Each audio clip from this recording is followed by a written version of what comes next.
everyone, once again welcome back to my YouTube channel. ഇന്നത്തെ വീഡിയോയിലൂടെ നിങ്ങളുമായി ഷെയർ ചെയ്യാൻ പോകുന്നത് പലപ്പോഴും ഒരു റിലേഷൻഷിപ്പ് ബ്രേക്കപ്പ് ആയി കഴിഞ്ഞാൽ നമുക്കിനി ഫ്രണ്ട്സ് ആയിട്ടിരിക്കാം, അല്ലെങ്കിൽ ബ്രേക്കപ്പ് ആയി പക്ഷെ എന്നാലും ഫ്രണ്ട്ഷിപ്പ് മെയിൻറ്റെയിൻ ചെയ്യാം, അങ്ങനെ പറയുന്ന ഒരുപാട് ആളുകളുണ്ട്. സോ എന്തുകൊണ്ടാണ് ബ്രേക്കപ്പ് ആയിട്ടും ലെറ്റ്സ് ബി ഫ്രണ്ട്സ് എന്ന് പറയുന്നത്?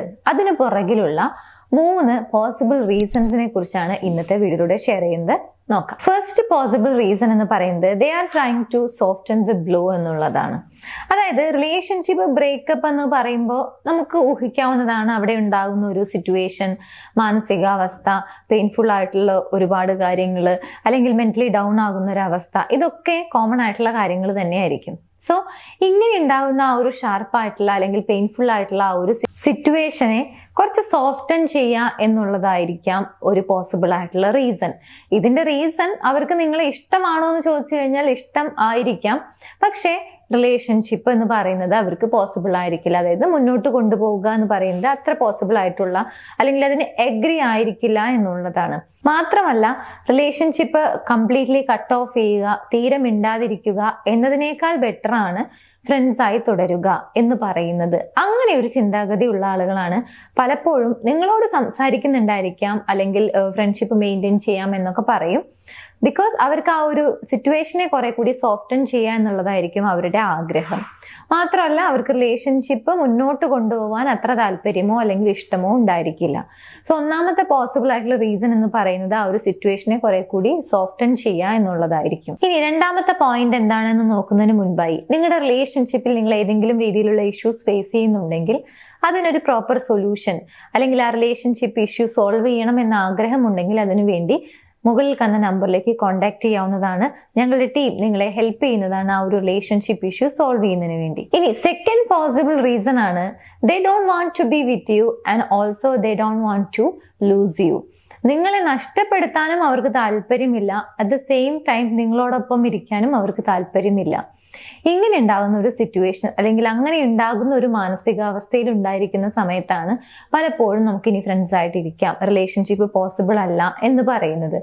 ഇതിന്റെ ഒരു റീസൺ, അല്ലെങ്കിൽ ഇങ്ങനെ പറയുന്നുണ്ടെങ്കിൽ അതിന് പുറകിലുണ്ടാകുന്ന മറ്റൊരു കാരണം എന്ന് പറയുന്നത് നിങ്ങളിൽ നിന്നും അവർക്ക് ഇഷ്ടപ്പെടുന്ന, അല്ലെങ്കിൽ നിങ്ങളിൽ നിന്നും അവരെന്തൊക്കെയോ കാര്യങ്ങൾ സ്റ്റിൽ ആഗ്രഹിക്കുന്നുണ്ട്. അതൊരു പക്ഷേ നിങ്ങൾ അവരെ സംബന്ധിച്ചിടത്തോളം ഒരു കംഫർട്ട് ആയിട്ടുള്ള ഒരു സ്പേസ് ആയിരിക്കാം, ഒരു കംഫർട്ട് സോൺ ആയിരിക്കാം. പല കാര്യങ്ങളും നിങ്ങളോട് ഓപ്പൺ ആയിട്ട് പറയാൻ കഴിയുന്നുണ്ടായിരിക്കാം, നിങ്ങൾ കുറെ കൂടി ഫെമിലിയർ ആയിരിക്കും. ഇങ്ങനെ അവർക്ക് വേണ്ട എന്തൊക്കെയോ കാര്യങ്ങൾ നിങ്ങളിൽ നിന്നും അവർക്ക് സ്റ്റിൽ ലഭിക്കുന്നുണ്ട്, അല്ലെങ്കിൽ കിട്ടും എന്നുള്ള ഒരു ഉറപ്പ് അവർക്കുണ്ട് എന്നുള്ളതാണ്. പക്ഷെ മറ്റൊരു ആംഗിളിൽ നിങ്ങളോടൊപ്പമുള്ള റിലേഷൻഷിപ്പ്, അല്ലെങ്കിൽ ഒരു ലൈഫ് പാർട്ട്ണർ, അല്ലെങ്കിൽ റിലേഷൻഷിപ്പിലായിരിക്കുക എന്ന് പറയുന്നതിന് അവർക്ക് താല്പര്യമില്ലതാനും. സോ ബ്രേക്കപ്പ് ആയിട്ടും ഫ്രണ്ട്സ് ആയിരിക്കാം എന്ന് പറയുന്നുണ്ടെങ്കിൽ അതിന്റെ പുറകിലുള്ള രണ്ടാമത്തെ ഒരു പോസിബിൾ റീസൺ ആണ് നിങ്ങളുടെ കൂടെ റിലേഷൻഷിപ്പിലായിരിക്കാനും അവർക്ക് പറ്റില്ല, അറ്റ് ദ സെയിം ടൈം നിങ്ങളെ പൂർണ്ണമായും നഷ്ടപ്പെടാനും അവർ ആഗ്രഹിക്കുന്നില്ല എന്നൊരു തോന്നല്, അല്ലെങ്കിൽ അങ്ങനെയുള്ള ഒരു ആറ്റിറ്റ്യൂഡ്. ഇനി മൂന്നാമത്തെ ഒരു പോസിബിൾ റീസൺ ആണ് യു ഹാവ് ഷെയർഡ് കണക്ഷൻസ്. നിങ്ങൾക്ക് ഒരുപാട് മ്യൂച്വൽ ഫ്രണ്ട്സ് ഉണ്ടായിരിക്കാം, അല്ലെങ്കിൽ നിങ്ങൾ കോമൺ ആയി അറ്റൻഡ് ചെയ്യേണ്ടി വരുന്ന പല സിറ്റുവേഷൻസും ഉണ്ടായിരിക്കാം.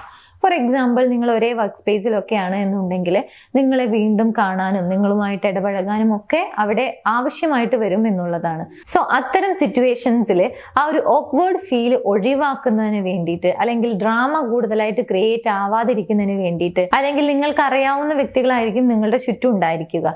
സോ അവരുടെ ഇടയിലൊക്കെ ഒരു പ്രോബ്ലം, അല്ലെങ്കിൽ ഇതൊരു സംസാര വിഷയം ആവാതിരിക്കുന്നതിന് വേണ്ടിയൊക്കെ ആയിരിക്കാം പലപ്പോഴും ഇങ്ങനെ ലെറ്റ്സ് ബി ഫ്രണ്ട്സ് എന്ന് പറയുന്നത്, എസ്പെഷ്യലി ഷെയർഡ് കണക്ഷൻസ് ഉണ്ടെങ്കിൽ. So let's be friends after breakup നിങ്ങളോട് ഇങ്ങനെ പറയുന്നുണ്ടെങ്കിൽ അതിന്റെ പുറകില് 3 പോസിബിൾ ആയിട്ടുള്ള റീസൺസ് ആണ്. ഇത് ആവാം, ഇതിൽ കൂടുതലും ഉണ്ടായിരിക്കാം, എങ്കിലും ഇങ്ങനെ 3 റീസൺസിന് അവിടെ സാധ്യതയുണ്ട്, പോസിബിലിറ്റി ഉണ്ട് എന്നുള്ളതാണ്. എന്തിനാണ് നമ്മൾ ഈ കാര്യം അറിയുന്നത്? അഫ്കോഴ്സ് നമ്മൾ അറിഞ്ഞിരിക്കേണ്ടത് അത്യാവശ്യമാണ്. ഒരു റിലേഷൻഷിപ്പ് ബ്രേക്കപ്പ് ആവുന്നു, അല്ലെങ്കിൽ ആ റിലേഷൻഷിപ്പിൽ തുടരണോ വേണ്ടയോ എന്നുള്ളതൊക്കെ നമുക്ക് സ്വയം ഡിസൈഡ് ചെയ്യുന്നതിന് വേണ്ടിയിട്ട് നമുക്കിത് എപ്പോഴും ഹെൽപ്ഫുൾ ആയിരിക്കും എന്നുള്ളതാണ്. സോ നിങ്ങളുടെ ലൈഫിൽ ലെറ്റ്സ് ബി ഫ്രണ്ട്സ് എന്ന് നിങ്ങളോട് ആരെങ്കിലും പറഞ്ഞിട്ടുണ്ടെങ്കിൽ ഈ പറഞ്ഞ റീസൺസിന് അവിടെ സാധ്യതയുണ്ടോ ഇല്ലയോ എന്നുള്ളത് നോക്കുക. അതിനുശേഷം നിങ്ങൾ തന്നെ ഡിസൈഡ് ചെയ്യുക. ഈ വീഡിയോ നിങ്ങൾക്ക് യൂസ്ഫുൾ ആണ് എന്ന് വിചാരിക്കുന്നു. യൂസ്ഫുൾ ആണെങ്കിൽ മറ്റുള്ള ആളുകളിലേക്ക് ഷെയർ ചെയ്യാൻ മറക്കരുത്. എൻ്റെ യൂട്യൂബ് ചാനൽ നിങ്ങൾ ആദ്യമായാണ് കാണുന്നത് എന്നുണ്ടെങ്കിൽ, പുതിയ വീഡിയോസ് കാണാൻ താല്പര്യമുണ്ടെങ്കിൽ ചാനൽ സബ്സ്ക്രൈബ് ചെയ്യാനും മറക്കരുത്. മറ്റൊരു വീഡിയോയിൽ കാണാം. താങ്ക്